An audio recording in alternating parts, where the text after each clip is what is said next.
Hello, it's time for another story reading video. So let's just get straight into it. We've got a disclaimer as usual and subscribe. Anyway, Oh, okay, good thing I caught that. Anyway, the story that we're reading today is Leondude's My Tax Policy, which is about Twilight Sparkle's tax policy, I presume. Anyway, let's start reading. Chapter the Only. Yes, your tax policy. Twilight stared at the thrones that originally belonged to the two sisters, absolutely befuddled on which one was the best to sit on. Celestia's throne was the one closest to the sun and could keep her all nice and cozy during the winter, but would be an absolute nightmare to occupy during the summer. Luna's throne, on the other hoof, offers a gentle breeze that could very quickly become biting come winter. She could visit Cloudsdale to get a copy of the weather timetable, so she could construct a perfectly effective seating plan for the thrones. But what would happen if something went wrong in the weather process? What if one day was colder than it should have been? Luckily for her, her anxious train of thought was interrupted by the sound of the throne room doors opening. Your Majesty, one of the guards said, you have a visitor. Twilight turned around, and right next to the guard, she saw a unicorn stallion levitating a notebook. She could tell from the short combed-over mane and sickly green tie that it was the same reporter pony that said she would be more interesting if she stayed in Canterlot. Princess Twilight, I'm with the Canterlot Chronicle, the reporter pony introduced himself. I'm sure you remember me from our last encounter when you published your friendship journals. Yeah, that was a okay. Yeah, that was a disaster, Twilight deadpanned. But not as disastrous as your coronation, the reporter pony said haughtily. Speaking of which, it's been 2 days since your coronation, and I, like many ponies, have but one question to ask. What is your tax policy? Twilight gulped. My tax policy? Yes, the reporter pony replied.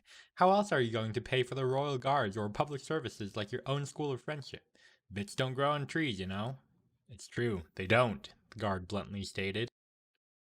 Another guard popped his head through the open castle doors, and if they did, that would result in hyperinflation, which would buck up our economy. Twilight trailed off as she tried to think of a good tax policy. Excuse me for one moment. Of course, the reporter pony said. And with a flash, Twilight teleported out of the throne room and onto the sunny beaches of Silver Shoals. She turned around and saw Luna sunbathing on an inflatable bed. Twilight, Luna said, what a pleasant surprise. Do you know where Celestia is? Twilight asked. Luna pointed to the sea, where Twilight saw her former mentor on a jet ski. As she was in a hurry, Twilight teleported in front of Celestia. Evidently, her sudden appearance had startled the retired ruler of Equestria, as she was sent hurtling into the sand the moment she hit the brakes on her jet ski. Twilight didn't even think it was possible for a jet ski to stop that quickly. She flew over to the former princess, whose head was stuck in the sand like an ostrich, and tried to pull her out. Oh, hello, Twilight, Celestia said as soon as her head was freed from the sand. I wasn't expecting you to visit so soon. I need your help, Twilight frantically exclaimed. Celestia looked at her former pupil inquisitively. Did a rampaging beast kidnap your friends? Nope, Twilight replied. An unsolvable friendship problem? Celestia continued to inquire. Twilight shook her head. Celestia shrugged. Well, I'm out of guesses. What's the situation? I don't have a tax policy, Twilight replied. Oh, Celestia said in an unsurprised yet a little disappointed tone. Well, that's not so bad. But what if I run out of money to buy things needed to teach friendship lessons? Twilight frantically asked. Or what if the guards and the army don't get paid? Are they going to stage a coup against me? As Twilight began to hyperventilate, Celestia chuckled and levitated over a paper bag for her to breathe in. I see how those can be a problem, Celestia said calmly. To be honest with you, ponies complaining about taxes was one of the many reasons I had decided to retire. Really? Twilight asked. What was your tax policy like? I had every pony pay me 150 bits at the end of every month, Celestia replied. Except for the poor. They only had to pay me 1 bit. Wouldn't it get confusing if every pony had to pay different amounts for their taxes? Twilight asked. Not necessarily, Celestia responded, though I suppose it would explain why many of the nobles in my time were unhappy with having to pay more than the common folk. Still, the needs of the many outweigh the needs of the few. I'm surprised you were unfamiliar with how I used to run things. I thought you would have read a book about it. Twilight sheepishly looked away. Well, when you've been busy hanging out with your friends and teaching others how to make friends, along with the occasional adventure and monster battle, you kinda don't have a lot of time to read as many books as you used to. Celestia chuckled. I suppose that's true. If there's time, I'd suggest you go to Canterlot Library and borrow whatever you can about taxes. I trust you'd think up a policy that every pony can agree on.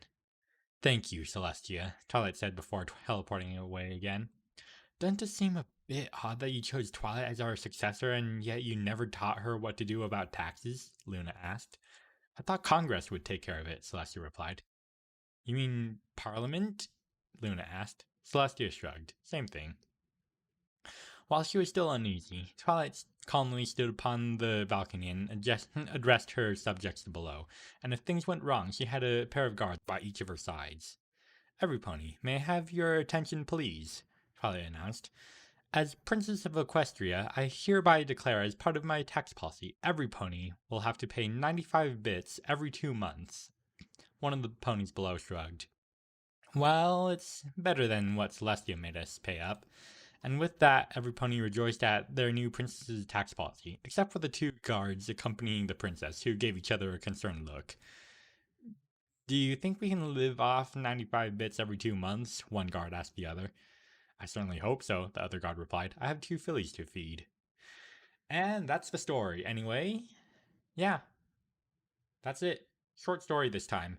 Author's note, this story was inspired by a quote from George R.R. Martin, who wrote A Song of Fire and Ice and Fire books, and that many would know were adapted into Game of Thrones. Ruling is hard. This was maybe my answer to Tolkien, whom, as much as I admire him, I do quibble with. Lord of the Rings had a very medieval philosophy that if the king was a good man, the land would prosper. We look at real history, and it's not that simple. Tolkien can say that Aragorn became king and reigned for 100 years, and that he was wise and good. But Tolkien didn't ask the question, what was Aragorn's tax policy? Fun fact, this story was originally supposed to be a funny little animation made in Blender 2.8. I would link the video explaining how that didn't come to pass, but it contains strong language, which I don't think I can get away with in an E-rated fic, even if it's only in the author's note. So do feel free to PM me if you'd like to watch the video. Well, that was a surprisingly quick read, despite already knowing that it's very close to the minimum word count. Anyway, yeah, that's it. Until next time, see ya.